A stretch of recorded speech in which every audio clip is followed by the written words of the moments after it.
you. Oh, you're far too kind. Thank you. Welcome. Hello, my people. Hola, mi gente. Muchas gracias. Thank you. Please stop. Please. Thank you so much. And thank you for joining us for the very first episode of Bust the Moose with KOC. I am so thrilled you are here. Now, I wanted to create this show to celebrate everyday people. I grew up loving late night shows and talk shows, and as much as I love getting to know celebrities and to see Paul Rudd share a clip of Mac and me on Conan every few months, I thought, why not interview the everyday people in my life?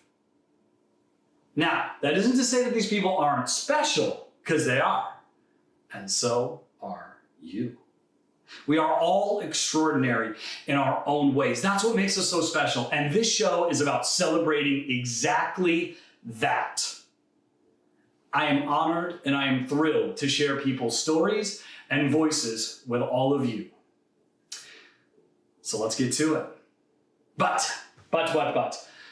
before I introduce you to my first guest ever, let's have a quick check-in with our resident meteorologist, Larry. Larry, what's the weather look like out there today, pal? Hey, what's up, man? Hey, what do you think about doing like a buffalo petting zoo for children? Not like baby buffalo, but an actual full-size buffalo. You can ride them, you can pet them, you can feed them. Something to think about.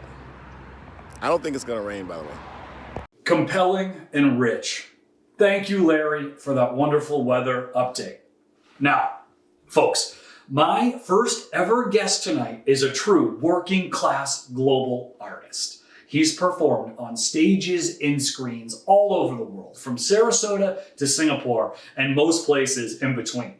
He is a multifaceted creator, dabbling in acting, writing, directing, producing, and he's even an expert bow tie tyer. Just ask anyone in my wedding party.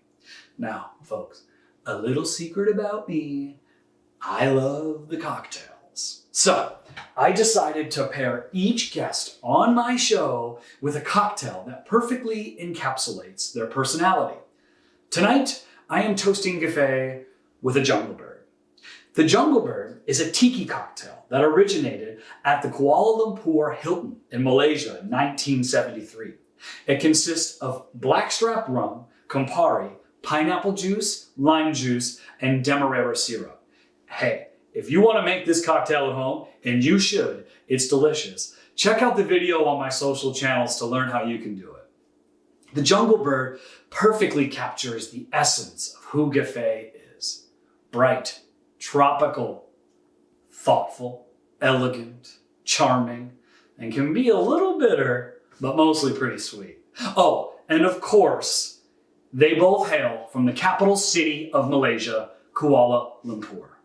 Ladies and gentlemen, without further ado, here's my interview with the inimitable Ghafir Akbar. Ghafir! Hey! Let me look at you, my friend. How are you? You look good. Thanks, man.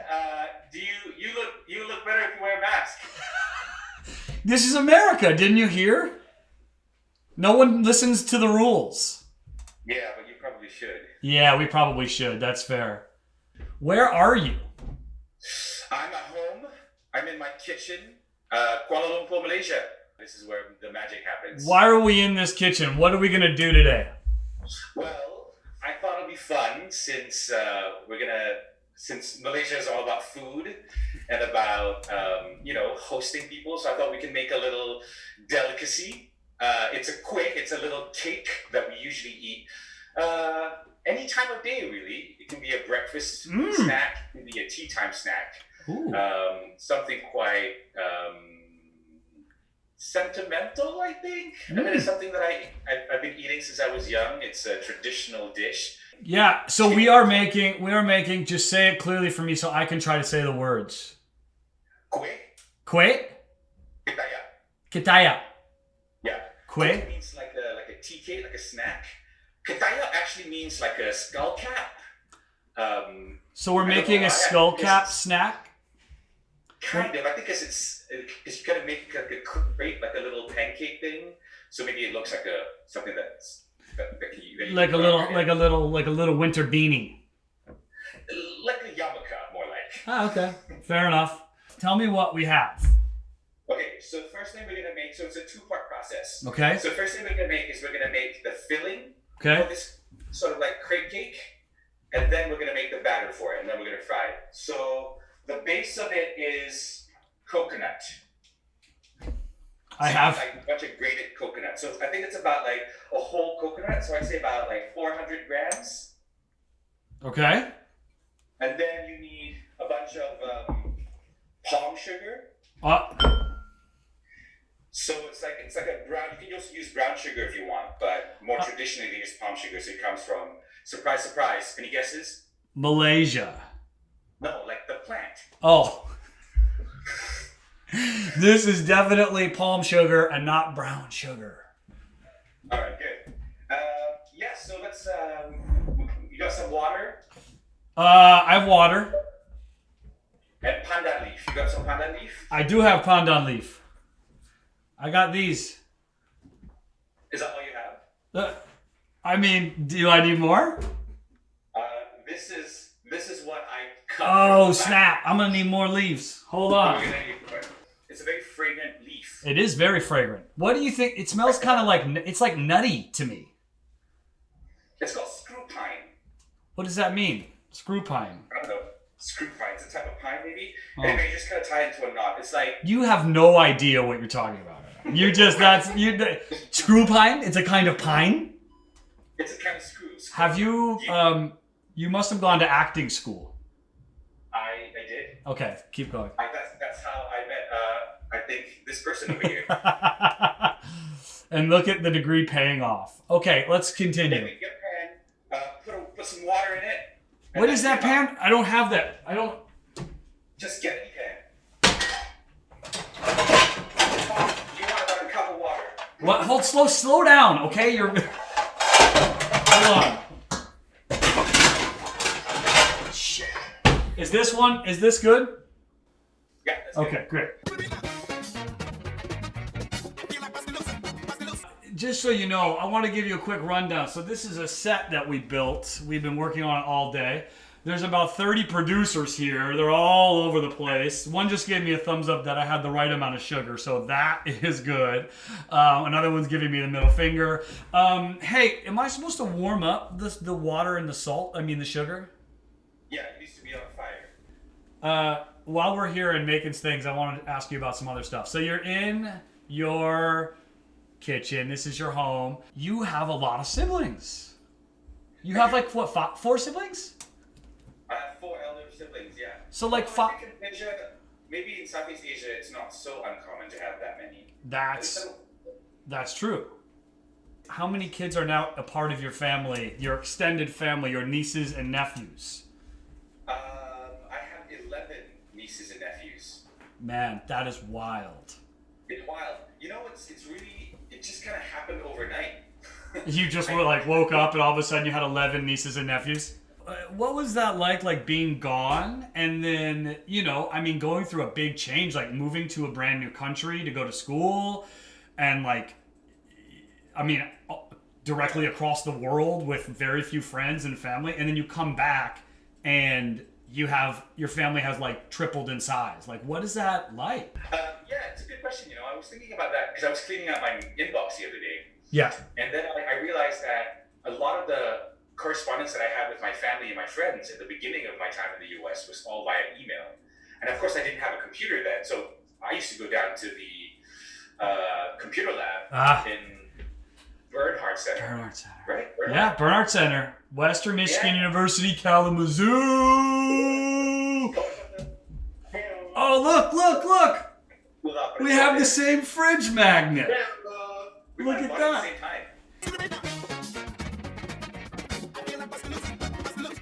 What led you to wanting to be an artist and specifically an actor? Like what went into that? What was it?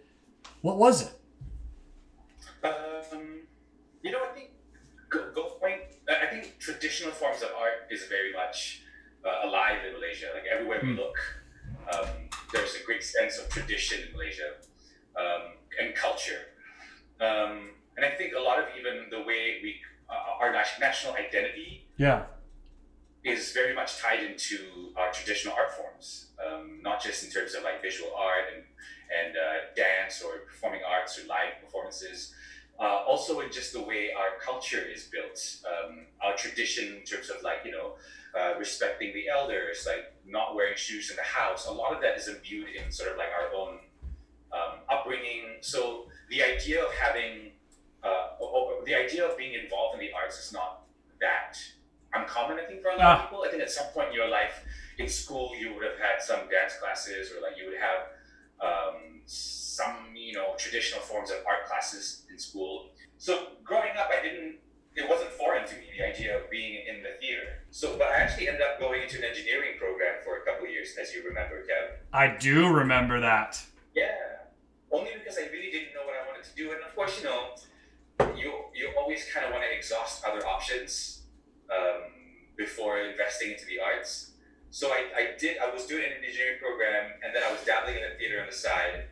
I was, working backstage, working the box office. But it became very clear that nothing else made me happy. I mean, it's such a cliche, but I think I gave myself an opportunity to try other things, to cook, or to experience other things. But nothing made me as happy as theater. You said it was a good idea to exhaust all options before you went into the arts. I wish you would have told me that. I went right in, and like I got like the amount of schooling and student debt that doctors have. Theater is something we need now more than ever, but the fact is that we can't gather, so you're seeing companies start to get creative. What are you working on? Because I know you're doing some stuff. I know you're busy as ever. I want to hear about what kind of projects you're doing in pandemic planet theater at this point. Sure. But what I'm saying that, what are we... Oh my God, why did you pull that out like a magic trick? That was like a rabbit out of a hat. That was beautiful, right, man. Let's take our panda leaves and then chop them up. Mine are not as impressive as yours. I'm interested to create more of my own work. I'm interested to direct more of my own work and write more of my own stuff. I'm very interested in collaborating with people that I've never been able to collaborate before. I think what this pandemic has allowed, as I said, is that now we can do this. I don't need to be in LA, or you don't need to be in KL for us to meet and do this talk show. So, who's to stop us from being crafty and being adventurous about the way we create our work? I think a lot of the digital theater that I'm seeing now is starting to experiment with this idea of virtual theater, of digital theater. I think it's not enough that we try to adapt conventional theater forms into this format. It has to be something new. It has to be something completely different. It's a marriage of film and theater. So I'm interested to see what I can do on that front here in Southeast Asia. It's a big responsibility, the role of an artist in this world, and I think it's frequently overlooked how important arts are. I think we're going to see a more vast appreciation for the arts in the coming years after people see how important it is and how much it's in their lives on a daily basis. It's really. One of my favorite things that came up once the lockdown started was that the role of creative people. That the first thing that people turn to are artists, writers, novelists, TV producers, writers, directors, cinematographers. You resort to looking at arts. That's our way of escaping. That's our way of coping and trying to understand what's going on in the world. So very essential artists. Let's blend this. Okay, what kind of tool am I going to use for the blending of the pandan leaves with the water? Do you have an immersion blender? Do I have a what? A conversion blender? Oh, I got one. Oh, you mean one of these? Huzzah. I got one. I got one of these puppies. So I'm gonna plug this baby in. Yeah, my thing has two buttons. I don't know what they do except they both turn away. Your honesty's amazing. Mine has one button, so I'm going to use that one. All right, let's go for it. So you really want to just blend it to get the juice out. It's kind of like a toothbrush, no? Like an electric toothbrush? Don't do it. Okay. Oh boy. Do I push it? Okay. Oh yeah. Oh shit. Oh god, no. This is not happening the way. Can you give me some... This is not happening the way I need it to. Huh?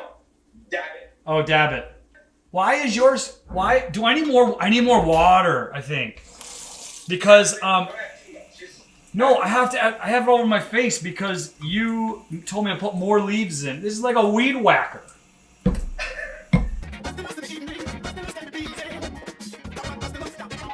Hey, while we're here, I have a quick game I want to play with you, okay? Uh-oh. All right, so here's the game. I'm going to give you three hypotheticals. Let's call this game Ghafir's Hypothetical Game. It's Ghafir's Hypothetical Game. You have to choose one of these to do within the next 24 hours. Hypothetically, I don't actually have to do it, right? Well, yeah, it's a hypothetical, but I mean, if you do it, I'll have mad props, mad respect for you. Right. Here's the game. Pick one you have to do in the next 24 hours. Get a face tattoo, swim in a snake pit, or walk through a shopping mall wearing nothing but a face mask. You have 10 seconds. I hate snakes. I probably would never get a face tattoo. I'd probably go to the mall with just a face mask. Mall, that's it. Where do I put the face mask? Is the question. Whoa! You didn't specify. You So outsmarted. technically- You outsmarted me. Yeah, so technically I can still be decent because you didn't specify where I put the face mask. That was very impressive. Touche. You win. Thank you. You won your own game. All right, let's play one more game while we're here. One more game. A little advance notice would be nice. If I had like say 12 or 14 soda pops in college late at night, this is a how well do you know Kevin game. What would be the one dish in Kalamazoo, Michigan that I would order? Genesis. Boom! You're my best friend. Campus kitchen. But also, let's be more clear. I would not order it. I would not be able to order it, but Ghafir would order it. He knew everybody there. There's a photo of you. You look like Gollum, like hovering over the General Tso's chicken, which on that particular day had fallen onto the floor. I didn't say you ate it. I just said you hovered. You did not say I didn't eat it. Yeah, you might have engaged in some eating. I ate it. Yeah, I definitely ate it. That was disgusting. I would probably still do it today. Okay, so we're gonna take the batter. It's just like making crepes or making pancakes. So you want to dump it onto the pan and then swirl it. We want to try to keep it as thin as possible. Okay, this one's almost done. And I'll have 4. 1, 2, 3, 4. When you're gonna need 30, we're gonna need 30 of these. Yeah, so we have it like there, Kevin, like in the corner. He's like, Kevin, shut up and fold the. Oh wow, yeah. Can you show me one more time? Yeah, you put it in, set it in the side. Yep. Fold it in. Okay. Pop it in there, and then fold one side. Try and do it with one hand. Fold the other side. Okay. And then roll, baby. Just roll, right? Yep. Oh my gosh, it's a little delicious sweet burrito. Sweeterito.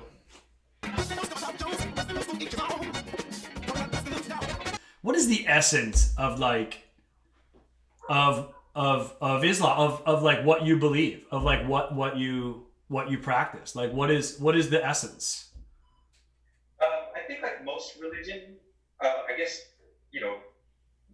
like Christianity or Judaism or Islam, it's always the idea that there's one God. I mean, that's the number one tenet of Islam, the belief that there is one God. Islam is also a religion of, contrary to popular belief, it's a religion of peace. And I think one of the things that I like most about Islam is that it promotes this idea of, in Malay it's called kesederhanaan, not so much mediocrity, but the idea that everything is enough. Nothing is too much and nothing is too little. That whatever money you have is enough. You never don't have enough. Whatever good deed you do is enough. Whatever, however difficult it is, the world that you're going through is enough. And I think it has helped me sort of like deal with what's going on in the world right now, and the way I kind of look at the world, that everything is enough for me, as long as I am grateful and thankful for that. That's beautiful. I think it's important for us to remember that we are enough too. You know what I mean? Exactly. Anyway, I'm done here. You done? I'm done. Shall we eat? Shall we eat? Yeah. Let me see how yours look. Okay. So these are mine. One came out a little browner than the others, and they're a little thick. But overall, I think I'm pretty proud of them. That looks beautiful. They're more chimichanga sized than a taquito. I'm in Southern California, man. That's true. Everything's bigger in California. Yeah, we'll let you have that one. Okay. Should we eat it? Yeah. So do you just what? So in Malay we say, "Jemput makan." Please join us to eat. Please enjoy. Can I say? What do you have in your hand there? This is fork and knife. Oh, we don't do a fork and knife. Ooh, oopsie. Okay. Just gonna put these back in the drawer. This is so big. It's so big. I can't even chew it. I need a small. Yeah, go straight to the middle. Oh, there we go. Oh man. This is childhood right here. This is it, man. I'm so happy that you did this. I appreciate you so much. You destroyed my kitchen. I've got pandan juice up the wazoo. You probably have like 20 PAs running around ready to clean. So I have 30 producers who are getting ready to clean this kitchen and break down the set. And I'm off. I'm going to get into my Tesla and drive back to the hills. But I wanted to tell you I love you. I appreciate you. I think you're a brilliant, wonderful human being. I can't wait to see where the rest of your journey goes. I hope to be a small little passenger on that Ghafir Akbar bus. I miss you. I love you. I can't wait till we can see each other again. Thank you for doing this. Thanks, pal. I love you very much, and thanks for having me. And of course, we're only, sometimes it feels like we're only at the beginning of our journey, but you're there every part of the way. That was a blast. I hope you enjoy it a fraction as much as I did. And I want to truly thank Ghafir for being such a sport. Now, something has sat with me since the interview. Ghafir is so handsome. Hubba hubba. No, but seriously, the thing that really sat with me was the idea of kesser the ha'ana. In English, the word literally translates to moderation. And it got me thinking, what if I already have everything I need? What if I have enough? Sure, I want a beach house and a Tesla. But what if I'm not appreciating the things that I already have? Now, don't get me wrong, I have food on the table and a roof over my head, and I'm very fortunate. And I want to make clear that we must continue to support the people who are less fortunate than we are. But for most of us, what if we just sat back and appreciated what we have? What if we appreciated the people that we have in our lives? What if we accepted that we are enough? I am enough. It's not easy for me to say. It sounds simple enough, yet here we are. Maybe we should accept that we are enough.